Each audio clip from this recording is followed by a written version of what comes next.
kırıldı, tar danıştı, kalbimin nalı aleme açtı.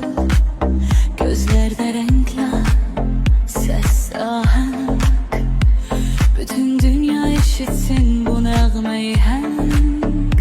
Karışır hayallar gerçeğe,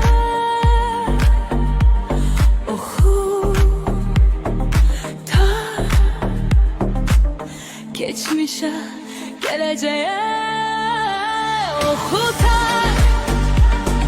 Sözsüz danış duyulsun her an, oku tar.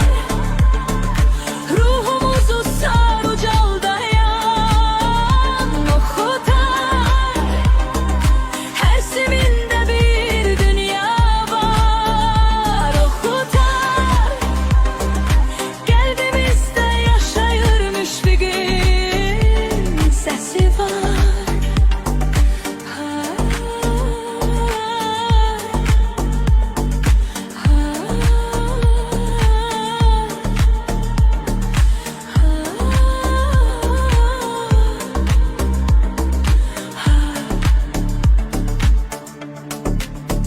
Külək pıçıldar, dağlar qulaq asar. Hər bir notda bir sevda, bir iz qalar.